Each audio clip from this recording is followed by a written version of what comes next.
Pop quiz, people. What takes place after brunch and just before afternoon tea? It's the Power Hour. Stay tuned.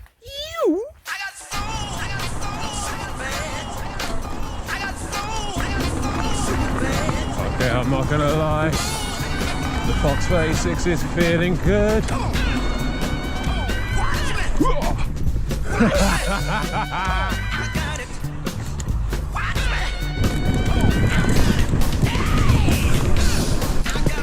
So, if push comes to shove, could always.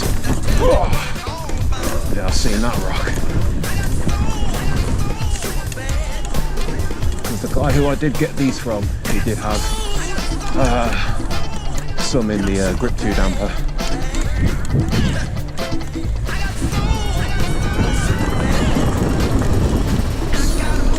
Oh, sandy.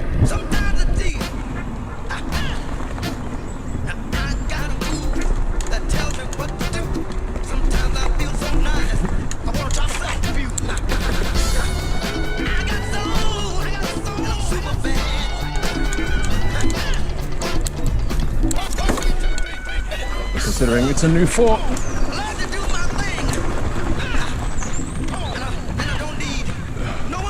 Still need to get acclimated to this thing.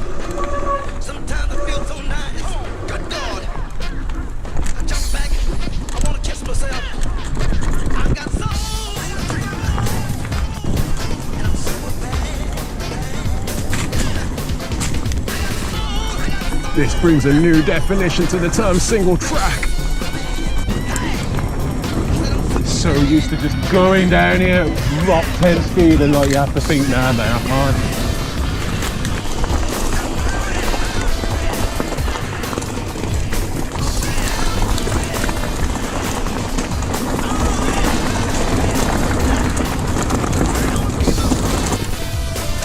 Oh, good thing I'm wearing a full face.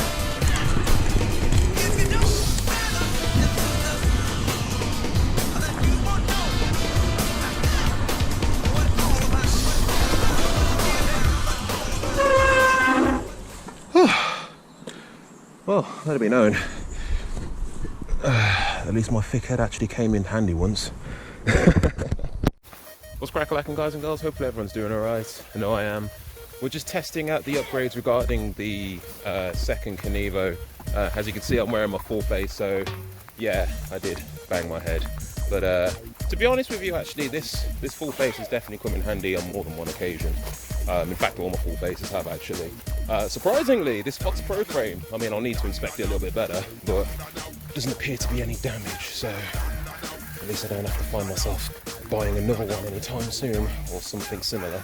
But no, today's objective is literally to test the new fork on the Kenevo. So it's a Fox 180mm travel fork. To be honest, bloody hell. Yeah, man, it's really low around here. I'm surprised I actually got through this first time. But yeah, sorry, as I was saying, fork, so far, it's doing alright. It's complementing the Olin's TT a lot better than the Lyric. So, yeah, there you go. Other than that though, I mean, I'll show you what the bike looks like now, and then we'll go from there. So, yeah, bear with me as I traverse through this maze. That's not even funny. Someone's deliberately done that. That's not even supposed to be like that. It's supposed to be, well,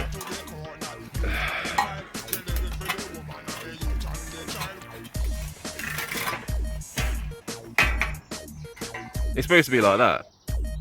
Someone's deliberately done that. That's not even, that's a dick move. That is a dick move. Never mind. Yet another example of how a select few can just choose to mess up the trails for the rest of us. It is what it is, isn't it? Alright, so here it is, Specialized Kenevo number 2. This time it's rocking a Fox 180mm travel fork. It's a Fox 36, just in case anyone wants to know. It's the performance with the Fit 4 damper. I'm familiar with this fork anyway because I'll use it for the status which has 160mm up front, and one of my Bafang EMTBs uses it as well. So I know it's e-bike optimized, so you know it doesn't really bother me. 27.5-inch wheel, and the tires, I've gone for the Michelin E-Wilds. Got to be honest, I do like these tires anyway. 170mm dropper seat post, it's near enough slammed, but I've made a video outlining how slammed it can be into this frame. It's an X-Fusion Manic, and the bars are 810mm, and it's a 35mm clamp and stem combination, 40mm rise. Still rocking the Öhlins coil, though I will say at one point I did take it out and I did put an air shock in there just to see what the characteristics of the frame would be like. It was okay, you know, that particular shock, it did give me 180mm of travel, because I know the eye to eye was 216 and the stroke was 65, and it was using the proprietary strut mount, which is indicative of these particular frames. But other than that though, I mean, I've gone back to the Öhlins coil because I thought, you know what, coil is where it's at. But yeah, it ain't too bad. It'll do. I won't lie to you guys, I've already tested the bike anyway, so I know that the fork is an upgrade over the Lyric. I don't know why Specialized even spec this bike with the Lyric fork. I mean, it's a good fork in its own right, but it just doesn't work well with the Öhlins. That Fox 36, and indeed I'm assuming the Fox 38 and all, does work better. It's kind of reminiscent of my my first Kenevo, which again, like I said, it's not broken. You know, it's just a dual crown fork modification. You know, the RUX fork complements that coil shock better than the Lyric, and so does this fork. So at least I know that everything's kind of balanced. But anyway, I'm not gonna, you know, go into the whole, we're gonna test the bike and because I've already done that. It's better, it's faster, it's lighter, stronger. Obviously, it's a thicker stanchion tube. So yeah, let's just ride, and yeah, we'll see what else is being destroyed around here by lack of trail maintenance. All right, let's see what else is being destroyed. Drop it.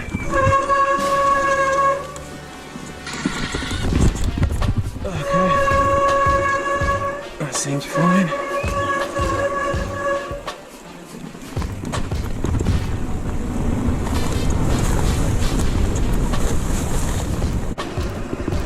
Sorry about this, mate. So, yeah, fork definitely seems better. But it's really low around here.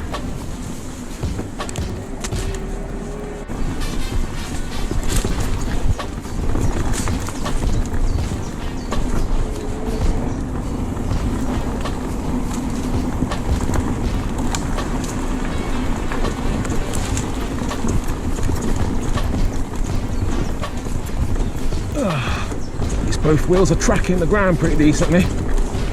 All right, the descent doesn't seem too bad. So we'll say that's a good thing. All right, single track descent. Let's see what it looks like.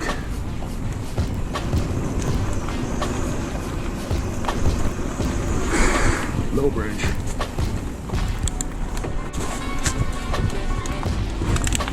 Low bridge, and again low bridge. Definitely low bridges. Bloody hell. I swear, man, everything's overgrown. I had to take my hand off the grip in order for me to just get through that far. FYI, ladies and gentlemen, do not ride like this.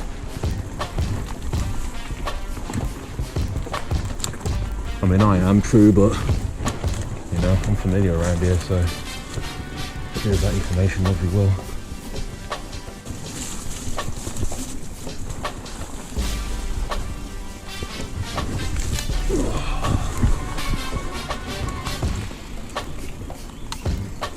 Bloody hell.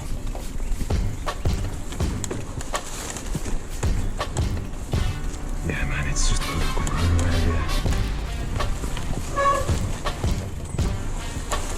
It's so overgrown, actually, it's difficult for you to see the damn line in front of you.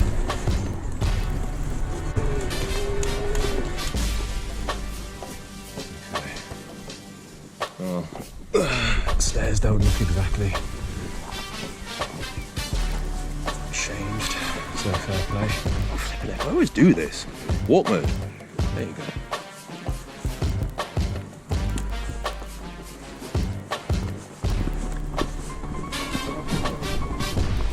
Bloody hell. Back wheel just got caught on that ledge there.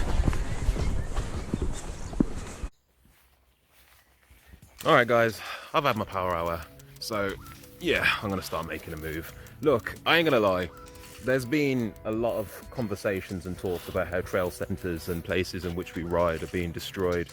There's numerous reasons behind that, I'm sure, but having said that though, if we're all riders and we're all in this together, then I'm sure we can all come to a beneficial way in which we all contribute towards building the trails, maintaining the trails, and liaising with local councils, boroughs and other national trusts in order for us to get a foothold over this circumstance. I mean, at the end of the day, look, I'm an advocate of the sport, that's a given, and I will always try and highlight places like this for all of you to come down, shred, and enjoy. But, you know, if they're going to start getting destroyed for multiple reasons, which I'm not going to start highlighting any of them for the purpose of this video, then it kind of seems irrelevant for me to kind of do this type of stuff all the time. But like I said, I'm going to do what I can do because, you know, I want to contribute. But as always guys, if you do like this type of stuff, make sure you hit that like button, comment down below, expect further videos like this in the not too distant future, and until then, take it easy.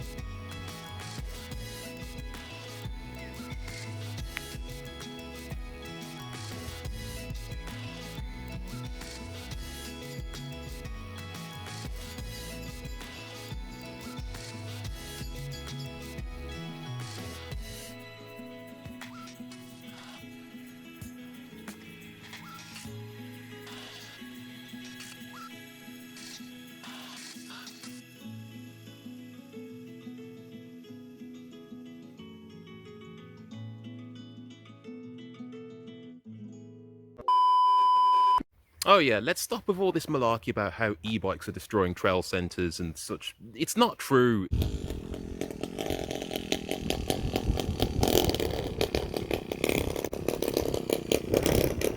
It's, oh my days, the next person who highlights that, I swear I'll... Yeah, let's keep it PG-13 people, stop with the malarkey.